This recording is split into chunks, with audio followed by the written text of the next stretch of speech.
Save it to the card. Dun, dun, dun. All right, sorry. Do it again. Sorry. 73.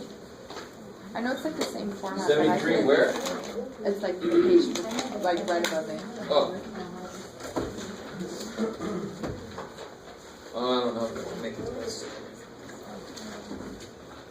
Make my book do some weird yoga.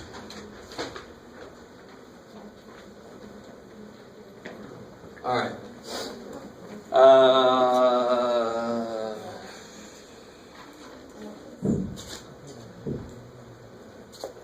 Oh, okay.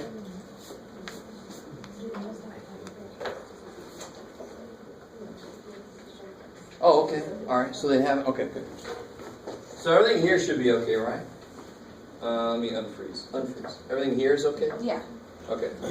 They can't possibly ask you to actually do the test because we're just about to. Well, maybe they could because we did talk about that. Today we're going to talk about two proportions.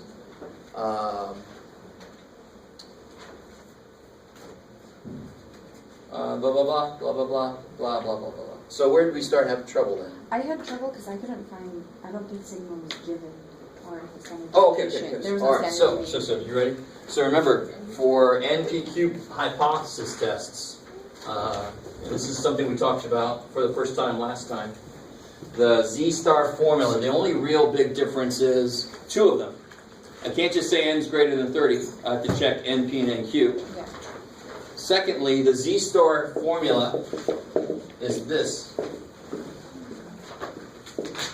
This is sigma. The air, well, no, the bottom. Remember how we saw that? Remember we looked at, well, here's the formula for confidence intervals. This must be acting like standard deviation.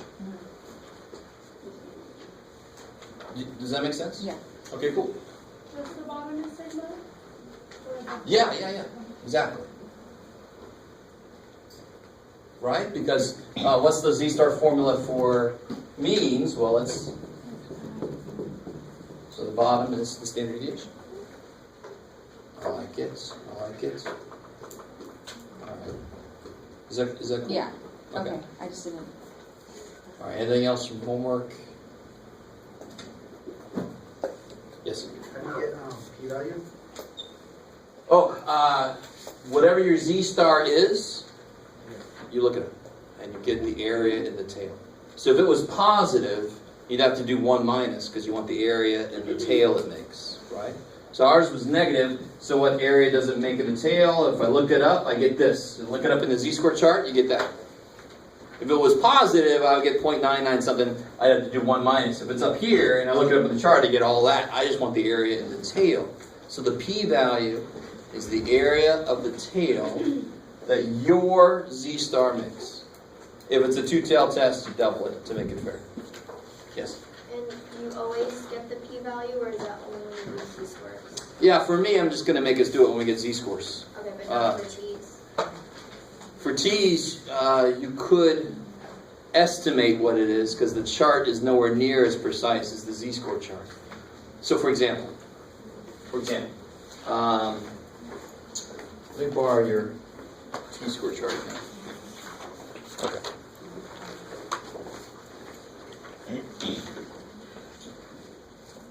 If let's say, okay, so watch this, real quick.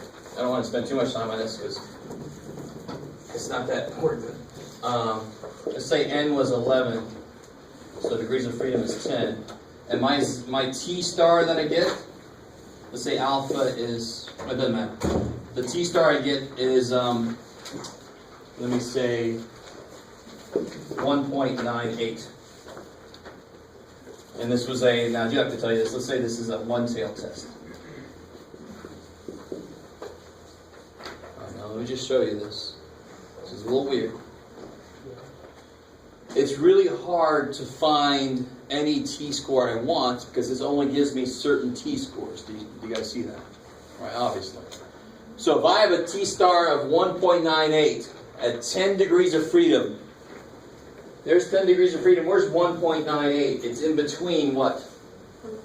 In between these. How many tail tests was it? One-tailed test. So then look, the p-value would be between 0.025 and 0.05. Right? 1.98 is in between these. So what's my p-value going to be? One tail, it's in between 0.025 and 0.05.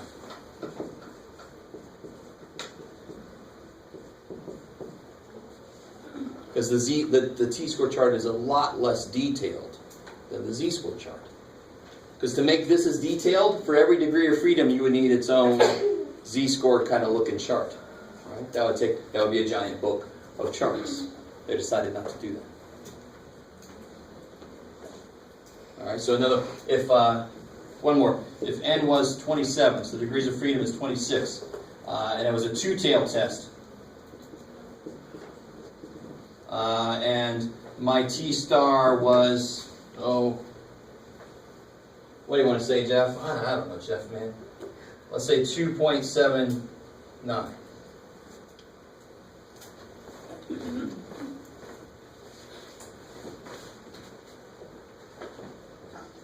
So you can see, okay. Yeah, okay. So degrees of freedom is 26. 2.79 is out here, right? So my p-value is going to be less than 0.01. If it was in here, it would be between 0.01 and 0.02. So here my p-value would be less than 0.01. So if alpha was 0.01, I would reject the null here because the p-value would be less than alpha. All right, that's all I want to say about that. Because t-score p-values are weird with the chart. That I understand. Can you repeat what p-value is? It's the area in the tail that your z-star or t-star makes. So if my z-star was 1.87, p-value would be the area in that tail. So the p-value is the area in the tail that your z-score makes, because alpha is the area in the tail that the critical z-score, that the rejection region z-score makes. That's why it makes sense. I can either compare z-scores or I can compare areas. And they should come out with the same answer because they are related to each other. Yes, ma'am? And when you say if the p-value was what, you reject the low? If the p-value is less than alpha. And if you think about it visually, I really, really want this to make sense. Why should I be able to test a hypothesis test two different ways? Because I set up what far enough away is. If I get farther than that z-score, so I can compare z-star to that z, right? And since z-star is bigger than z, I would reject. But isn't the tail that I make going to be smaller than the tail that this makes? And how much is in the tail that makes? Alpha. That's how I got z, right? They go together. And how much is the tail that this makes? P-value. So if the p-value is smaller than alpha, that must mean my z-star is further than that. They mean the same thing. Two different ways of looking at the same thing. So if my sample, the further my sample away is, the smaller its tail is going to be. So if it's got a smaller tail than this guy, I reject the null. All right, and that's what you call the p-value approach. And just comparing z-scores is what's called the traditional approach. All right, cool. All right. So anything else from homework? Anything else from homework? All right. So let's get back into chapter 10. Let me get this back to you before I forget.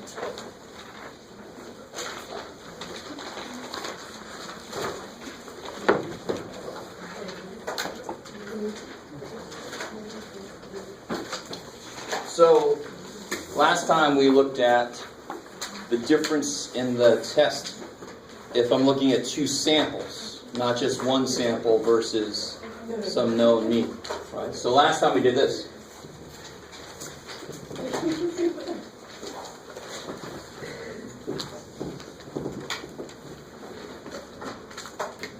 So normally we use this for one sample, right?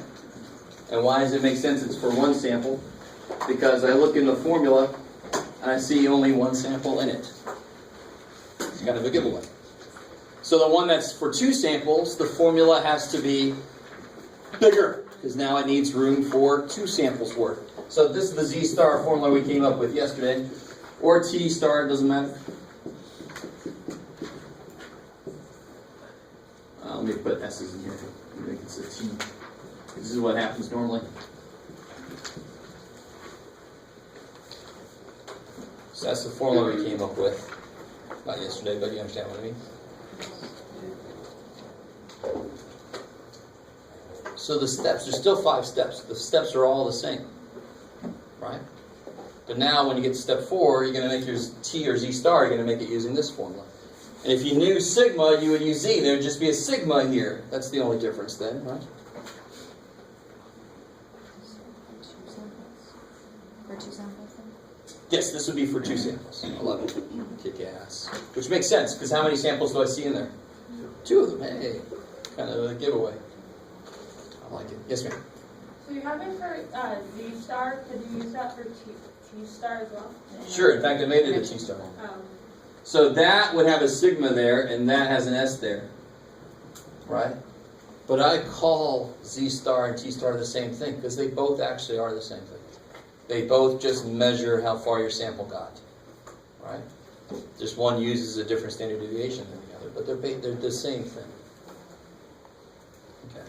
So today we're going to talk about what if I want to investigate 2 samples proportions. Like I want to investigate, so I looked at your data, let's see if I remember what this represented. Shoot, no I don't. Maybe we can make something up. This was, this is the people that use Twitter. That was a question I asked you on the survey, right? I used to be able to use the question about smartphone, but now it's like, what other kind of phone is there? What are you talking about? You mean the phone my grandma used with flip? No. Those used to be all the rage, and smartphones are like weird, and now smartphones are all the rage, and flip phones are weird, right? We're going to start. So I want to do something like this. So I'm looking at the data from the survey. Just pick it up and bring it over to Jeff. There you go. Women and men. No, you don't use Twitter. Yes, you do use Twitter. This is how it came out.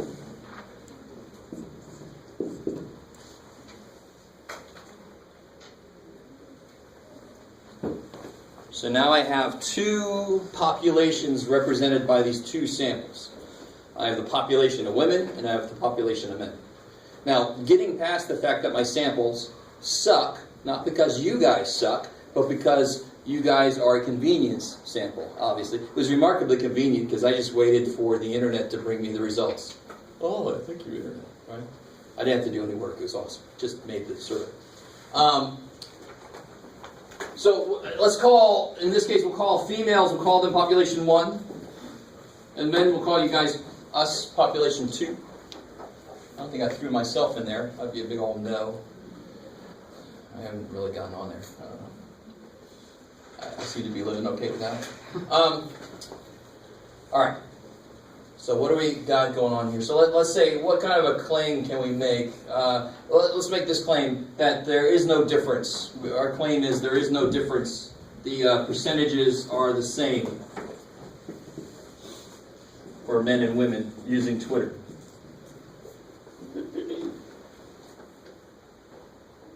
All right, how do we feel so far? That's my claim. It seems to be a justifiable claim. Twitter doesn't seem to be a gender-specific thing to use, right? So we're going to test that claim. We're going to see if maybe it is. Using an admittedly bad sample. We'll get past it. So all the steps are the same, except what symbol am I going to be using now? Well, P, not mu, right? And eventually P hat, not X bar. So my claim, how do I write my claim in mathish?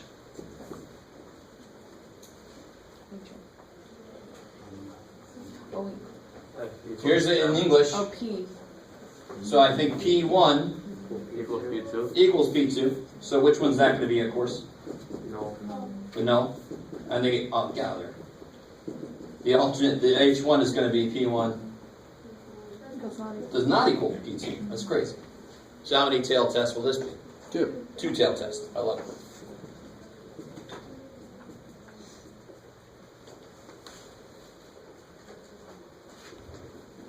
So I'm purposefully pushing off investigating what this z-score formula is going to look like because I want to emphasize that the steps don't really change. All that changes really is the formula I'm going to use. So in this one, my samples are kind of small, but let's see. What do you think is going to happen here to test to see if I can use z-scores?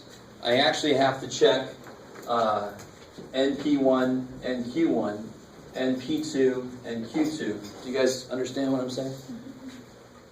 Because I have to check NP and NQ for each population. And how many populations do I have now? Men and women. Yeah, I got 2. Do you guys understand that? Well, let me see if I can get you there. What would P hat 1 be? I love this. You're all like, I have no freaking clue, Jeff. Think about it. What's the 1 reference? What a population am I talking about? The female. Females. So what percentage of the females use Twitter? 12 use Twitter. What percentage of the females? 12 out of? 30. 30. Thank you. Which is what percent? 40%. 40%. I love it. So 0.4. So that's P hat 1. What's P hat 2? Now referencing the men. 7 out of 20. 7 out of 20. 0.35. Yep, 0.35. So that looks pretty decent for our claim, right? That's pretty close. And this is just a sample, so maybe it's going to be enough evidence. We'll see. They're off by 5%. Right? We'll have to see if that's a significant difference or not. Let me stop there for a second. Yes, ma'am. Just double checking, for a 2-tail test, is that only when it's equal to? Would there be any other situation where it would be a 2-tail test? No. No other situation. Yeah, it's only when this is not equal to. I like it. I like it. I want to say it that way because some books, and even this book talks about the fact that some books always use an equal sign for the HO, which to me is really stupid. Because we've seen situations where I have to have a less than or equal to somewhere, and if you always use equal, where the hell am I going to put that? But that's why I want to be careful. So if this is not equal to, that means it could be greater or less. That's why it's a 2-tailed test. I can end up in either tail to show evidence. I like it. All right, how are we doing so far? So P hat means the same thing it's always meant. But now I got P hat 1 and P hat 2 because I got 2 separate groups of people in this case. Right? I like that. You're all, yeah, I'll have to look at it crazy if you say so. Okay. Oh, wow. Holy shit. Not even can get a giggle. All right. Moving on. So now watch. Do you guys understand? I don't know what P1 and P2 are. Right? So the best I can use are the hats. But do you see how all these are those? Those numbers are those. What's so NP1 would be 0.4 times 30, which of course is 12, because that's where the hell it came from. What's 0.6 times 30 must be the rest. And it is.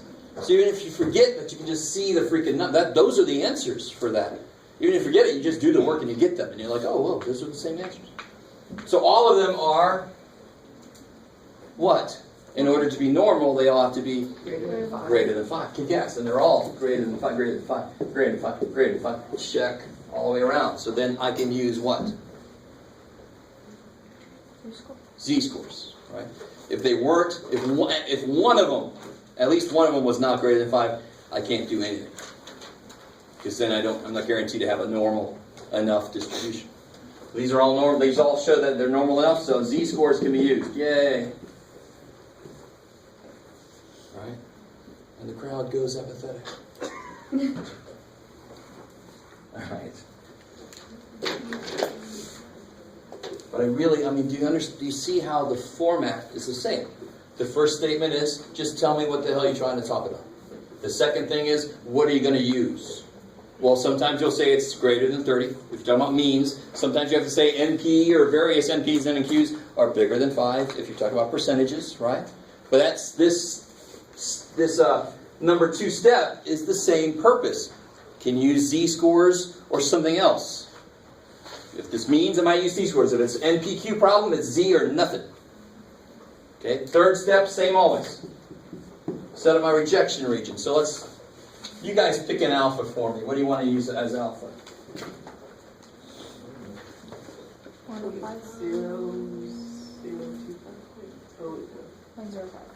0.05. I love it. So when in doubt, go for 0.05.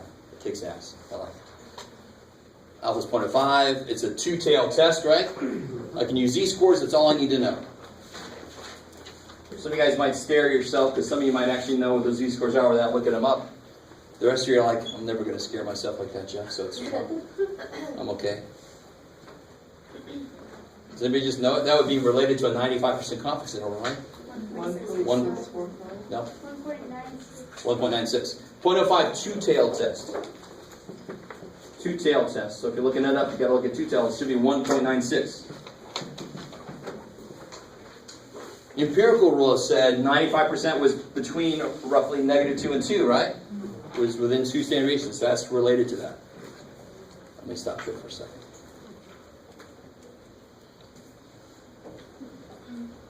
I like it. Some of you guys are like, why did I take this class? I can see it on your faces. All right. It's not for me to answer. It's just for me to teach. So how do I word this? If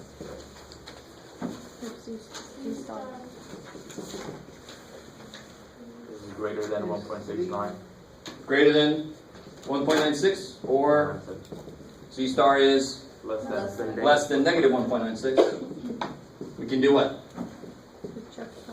Reject the hope. Support the high. I like it. I like it. Cool. I've actually offended people in the past for being silly about that. And I'm like, well, I've given you video evidence, so you can go to my dean. Good luck. That's why I love college. Yes. Yes. I'm like, holy crap. I would not want to hang out with you outside of here if you feel that. Okay. So how are we doing so far? I mean, the steps are all exactly the same. They really, really are. It's just how I fulfill what that step needs might change a little bit. NP, NQ, that kind of stuff. Right? So the next step is what we got to focus on today is what happens to the formula for this. Yeah, what's the Z-star formula look like? So that's what I want to focus on right now. So what's going to happen is I can't average percentages. Do you guys understand what I'm saying? I can't average percentages because it depends on how big. So I can't say that 30% of these 5 million people say this and 20% of these 8 people say this. So 25%, wait, there were a lot more people, so it depends on how many there are. So what we do is this.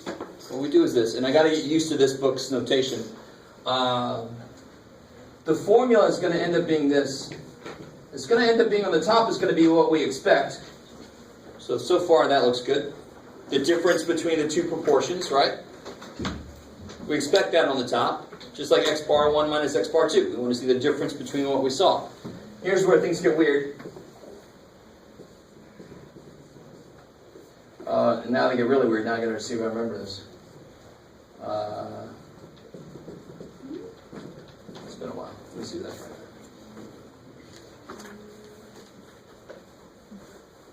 Yes, cool.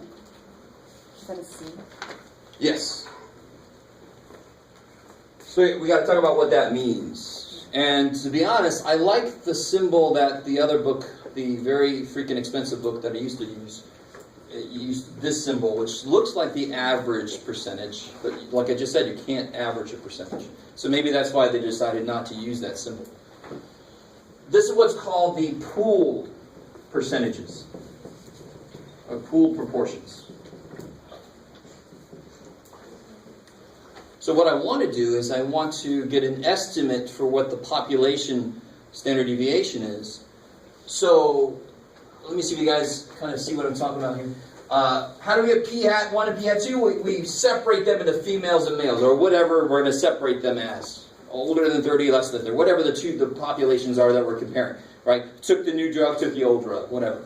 Took a sugar pill. Whatever. But when I go to do this, I look at everybody. They're just people. Why separate people? They're just people. So here's how it works. P hat 1 is the percentage of females that use Twitter. P hat 2 is the percentage of males that use Twitter. PC is the percentage of people that use Twitter. So that's the best. That's the way you take an average percentage, is you just put everybody together in one big pot, right? So how do I calculate PC then? And I don't mean like PC printing, but I got used to that. So how many total people are there? 50. How many total people use Twitter? 19. So what's PC? 0.38. 0.38. So what's QC? 35. It's going to be the rest. So it's got to be 0.62. Right? Again, no matter if the P is by itself, if the P is wearing a hat, if the P is I don't know what that would even be. Maybe that's the sock I was talking about. If he's got a sock on, P and Q would have to add up to be 1. Right? Make sure you guys see that right. T equals. Alright, so what's this formula going to look like? What's P hat 1? 0.4. It's 0.4. What's P hat 2? 0.35. Divided by the square root of PC, 0.38, times QC, 0.62, times 1 over N1. What was N1? 30. 30. I like it. Right. 30 total women, plus 1 over N2, 20 total men. So you got to plug all that stuff in your calculator. Yes, sir. Can you repeat what QC was again? Do you understand PC? Yeah. Okay, so it's just 1 minus that. Q is always 1 minus its associated P. If it's wearing a hat or what it's wearing, it's the same. It's always the same. So P is basically just the total of every vector with all the numbers divided by what equals and stuff. PC? Yeah. Shit. Yes, PC is just look at everybody as one big group of people, right? P hat 1, P hat 2 is separate them. PC is just the combination of everybody, I guess, is what C could represent, right? That's why it's called a pool. Just throw everybody in the pool. Yes. In PC, where did the 19 over 50 come from? So how many total people use Twitter? Total people use Twitter. Oh, I see. 19. Out of how many total people? 50 total people. Cool. So see that? PC is just look at everybody as one giant group of people. Whereas P hat 1 and P hat 2 are segregate people. Based on, in this case, sex. Right? It could be age, it could be whatever you're talking about. Okay. I like it. So let's see if we can put this in. You need a calculator, there's some here. Let's see if we can put this in the calculator correctly. Wake up, little dude. Wake up, little dude. Show me what. Yeah.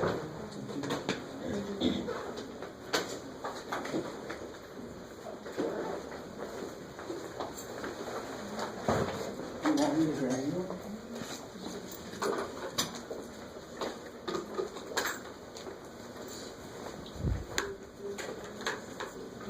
Alright, so let's see what we got. We got parentheses are on the top, 0.4 minus 0.35.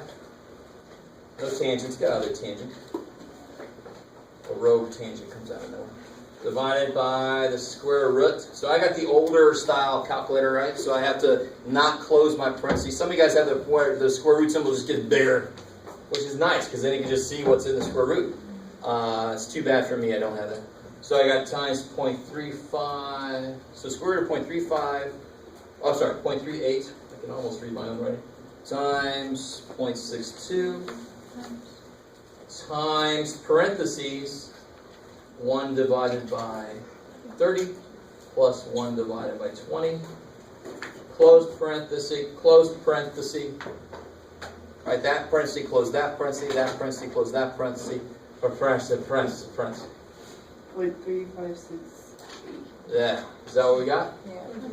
Sweet. So our initial feeling, or the initial feeling I voiced anyway, that I felt like they weren't that far apart. They were only 5% apart from each other.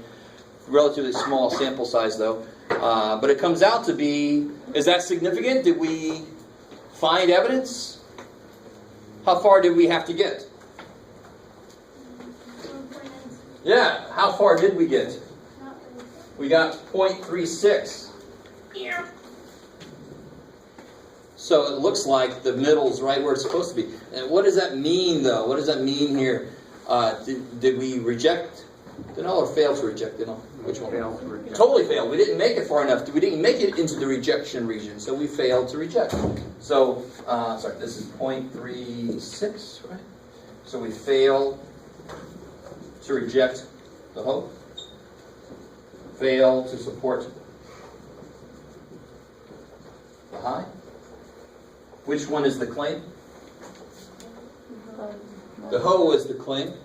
So I'm going to use this language to write my conclusion. Let me make some room for myself. Take the data away. So the evidence that we found was saying that It's not good enough evidence to show that these two are very far apart. So really, if we got exactly 0, that would mean that this and this were the same, that they were the same. They weren't far apart at all. So there is a difference between the two. But the relative difference is only 0.36. That's not a big enough relative difference. I thought we were trying to say that they're the same though anyways. Yeah, I'm not saying, so as far as the test is concerned, the test wants to work, right? So that's why I kind of say it like that. The test didn't work, but if we wanted these to be equal, then we're happy. Did we find evidence that they're not equal? No, we didn't find evidence that they're not equal, right? And all you English majors are like, double negative. But too bad. Math, we can do negative, negative, that's all day. We did not find evidence that they are not equal. So we can't say that they're not equal. Right? So that seems to support our feelings that they are equal.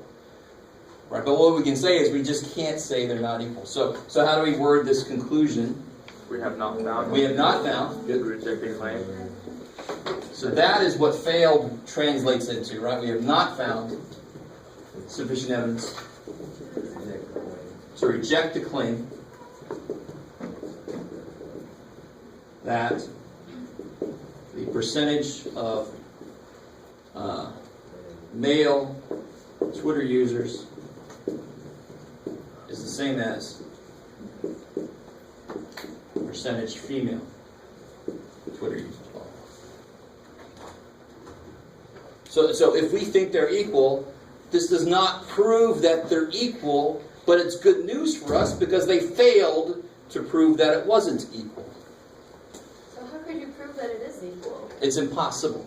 I really want you to understand. If you take a sample of anything, if I took a sample of anything, could I prove that the population mean is something? There's no way in hell you can prove. The only way to prove that the population mean or the population percentage is something is to take the entire freaking population. That's the only way to prove it. So this is a part of real life. In real life, you very often can't get the whole picture. You have to operate based on what you can see. And that's why I love stats. It's so freaking honest. It's honest math. Right? It's not clear cut. There's a chance I'm wrong. Sorry, who did I? Yes. So say we take the whole population and say it's off by 2 people, would that still be considered equal, or did it have to be exactly equal? Wait, it's off by... Okay, say we take the whole population and say there's 1,000 Oh, people. now listen. If my claim is that these are equal, and I take a whole population and this is 0.37 and this is 0.371, then I'm wrong. Okay. They're not equal. Because I can see everything. Then they have to be exact, right? Exactly. When I take samples, they don't have to be, they just have to be far enough away to say something, right? And if the sample mean or the sample percentage is not equal to, that's not by itself good enough because it's just a sample. It's got to be far away. But if I take all the men in the world and all the women in the world, and I get the percentage of Twitter users, and they end up being off by who cares, that's evidence they're not the same because I can see that they're not the same. Here, I took samples. I can't see the population percentages. But wouldn't it be like most likely not the same? Because I think the percentage is really low for them to be the same. Like they could be like one off. You know what I mean? That's why you never accept that they're the same, because you can't. Okay. We just failed to reject that they're the same. Okay. Yeah. That's why the semantics actually is important, because of what you just said. I can't, so they almost certainly are off by something. But you have to find enough evidence to say that it really is not the same, truly not the same. And this didn't find enough evidence. Yeah. What are they really? They probably aren't exactly the same, but they could be close. Which, but it's only a sample. I can't get that fine of a detail on the answer. Yes? What are we comparing the 0.3 whatever to? 0.36? Yes. All right, so again, step 3 sets up what enough evidence will be. And then step 4 is how much evidence do we find? Not much.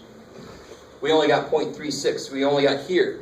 To find evidence, we had to get further than this or further than that. So if my z-star would have been 2.2, we would have rejected it. No. I like it. Cool. So, we can prove that something is not it, but we can't prove that We can show something evidence that it's not equal to something. Right? But you can't show evidence that it is equal to something. You can't. Because it's a sample. A sample is almost guaranteed to not equal something. So there is a true average age at Grossmont. Any sample you take, I would put money on it not being that number. I would put a lot of money on it because I know I such a small chance that it actually is exactly that number, right? So you can't use a sample to prove that a population parameter is something.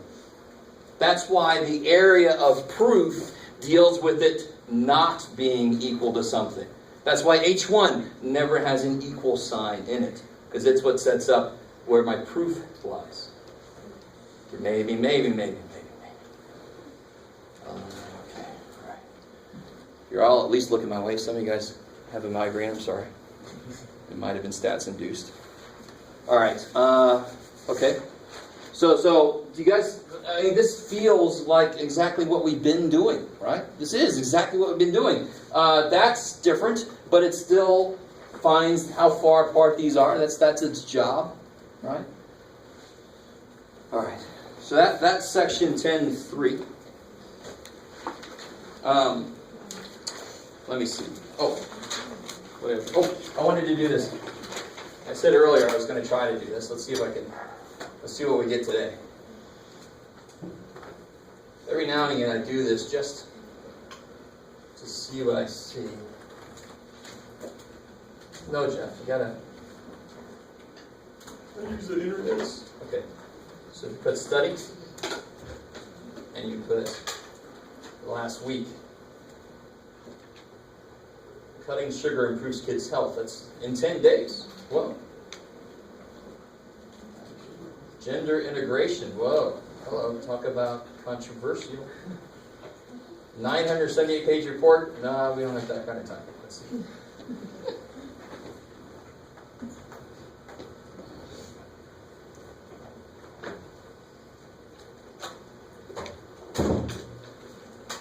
So what you always look for, if anybody actually does this, you look for the link to the actual study, because CNN is going to boil it down for any American to understand when they read it. And we're like, that's not going to be enough detail for us.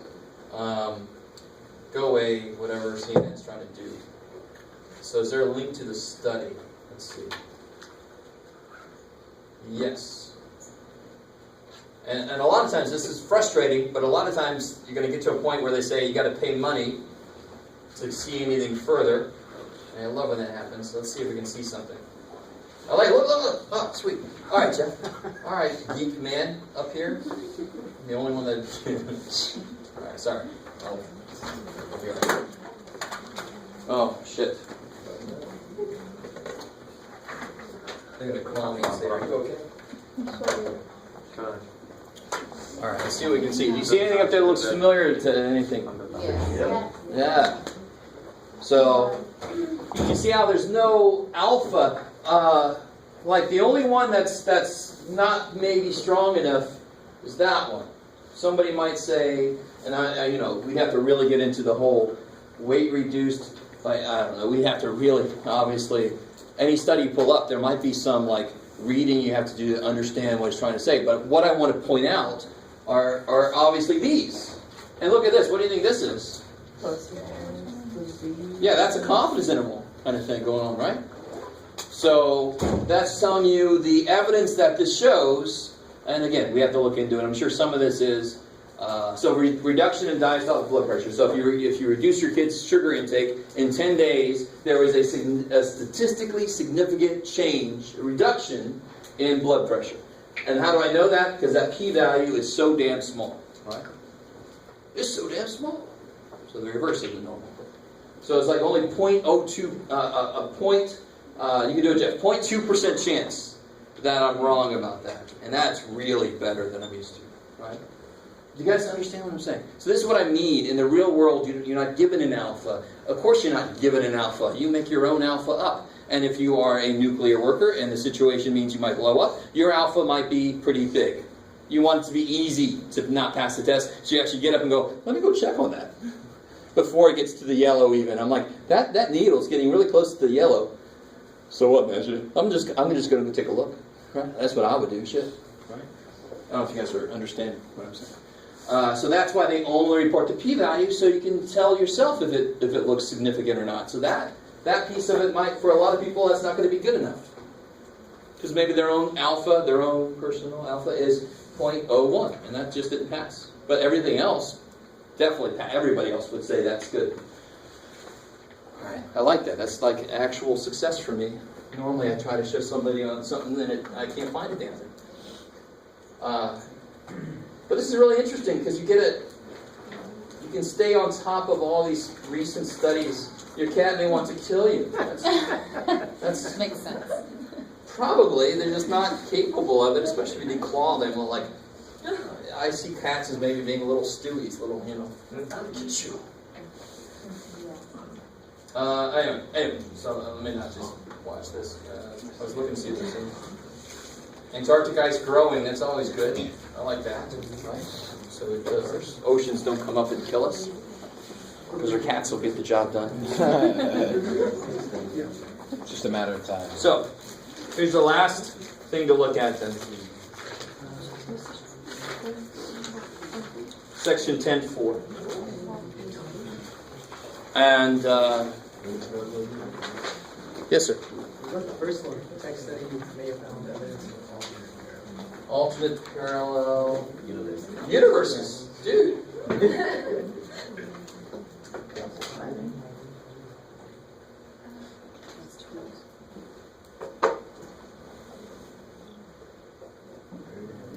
Let's see. Ooh. Found a glow in the background energy of the universe. Come on, stop it. Oh, thank you. Oh, go away. Stupid websites, man. Anyway, I like that. That's cool. I'm going to have to look at that. Because there's yeah, that sounds really neat. Leaking over from an alternate universe. Dude. Alright. Now I'm thinking about like Futurama and stuff. We all are in a box. No Futurama watchers. No. Yes, you remember that one with the box, the universe, and then Bender Santa. Anyway, right. The rest of you guys just look it up. Okay, so here's the last bit to look at. The point here.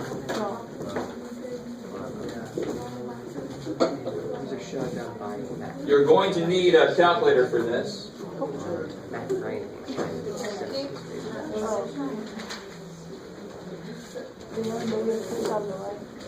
Yeah.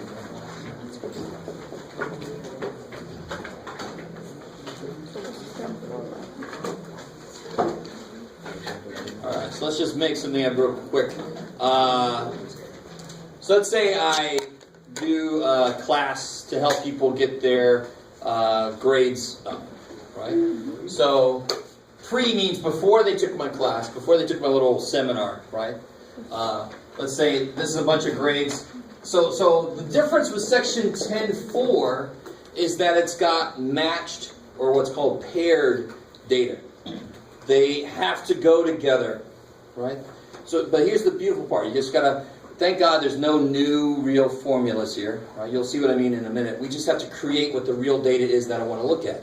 So what do you think I'm going to try to say? So somebody came in, they had a 71 average, and they took my little seminar, and then they picked it up to an 82. And then somebody else comes in, they have a 62, and they picked it up to a 69. This guy had a 50, and he got it up to a 73. And then, of course, there's always somebody who came in with a 78, and afterwards he got a 77. Always somebody, what can you do for? And then somebody else had a 48 and got it to a 53. And then somebody else had an 80, got it up to a 91. Sure. Okay. So I kind of gave it away with that last column. But my actual data, this is not my actual data. The data I want to analyze is the differences between. So my claim is that, obviously my claim is going to be that my seminar has an effect, which actually means, obviously, hopefully the effect is it increases people's grades, right? So it would be a one-tail test, right, that I'm going to use. I want to show that it increases people's grades, which means that I want to show that the differences are greater than 0. Does that by itself make sense? If there was no change, the differences should come out to be 0 on average, right? If it changes for the better, the differences should have a positive average. If it changes for the worse, it should have a negative average, right? And if you're talking about golf scores, obviously negative would be good, right? Because golf scores going down is good. You guys kind of with me here? Or percentage of smokers, or percentage of high school dropouts. So don't think positive is better always. So what are the differences here? 11. 11. 7. 7. 23. -1, good. 5. 11. So assuming the underlying thing is normal, let me just throw that out there now. We'll just put that out there. Right? Normal is your normal. What is the average? Let's get out there. What is the average difference? You see, the little d just means it's talking about the differences. So now, and I want to know what the standard deviation and the differences are. So you need your list 1 and your 1-var stats. So take a minute and make sure you remember how to do that. Dredge those memories up from the past.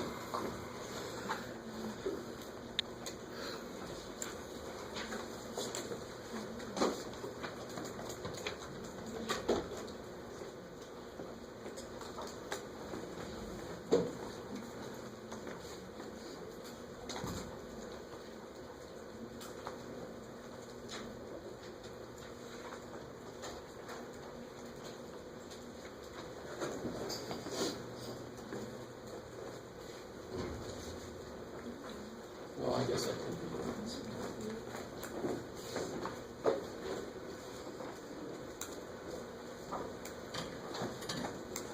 Hopefully nobody's putting in all of that. You just have to put the differences in, right? All I care about is the average difference. So I just need to put in there 11. So I just got to put the differences in. This is my actual data.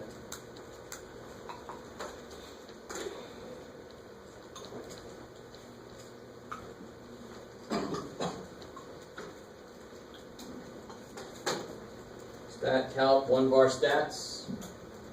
Bam. So is that what you guys got? Hopefully I put it all in there right.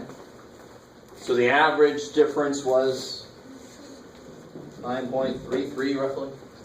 Standard deviation in the differences was beautiful. S. This is a sample we put in there. This is a sample of people. So 8.042. Let me stop there for a second.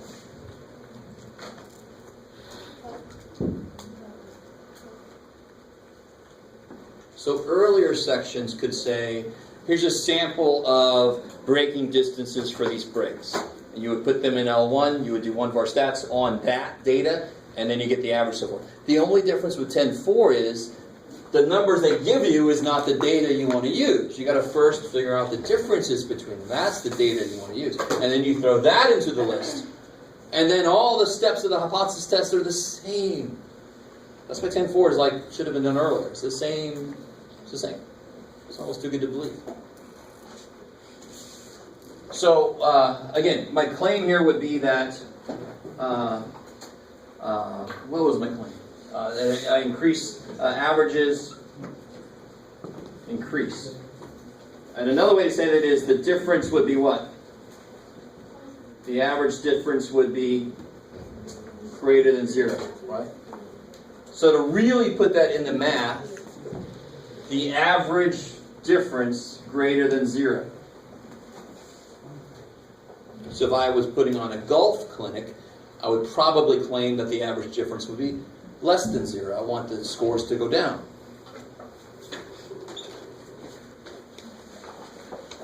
Okay, maybe. So which one is that going to be? The high. Good. There's no equal sign. So what's the hope?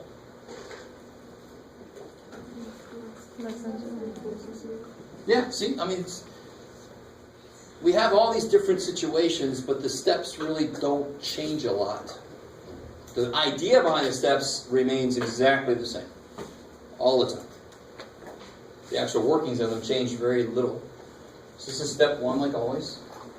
Step 2, Z or T, Zort. Sorry. So I said this, which is good, because that means we can do something. That's why I didn't put nothing down. We can use z-scores. Why can we use z-scores? Because it's normally distributed. No, it's not good enough. Normal check. What do you look to see, Z or T? What's the difference there? What do we know, S or sigma? We only know S. Sigma unknown. So we have to use the t-scores.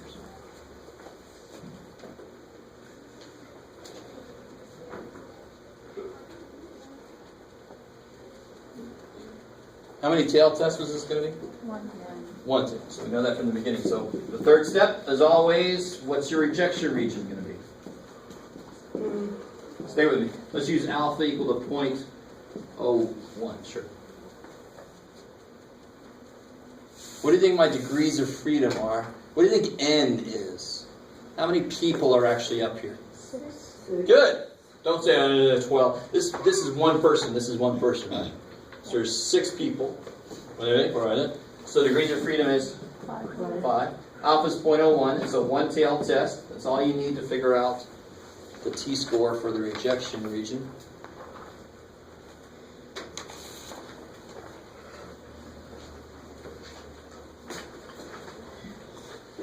Uh, 3.365. Yeah. All right. And it's greater. That's what the H1 says. So I know that the one tail is going to be up there. 3.365. So if T star is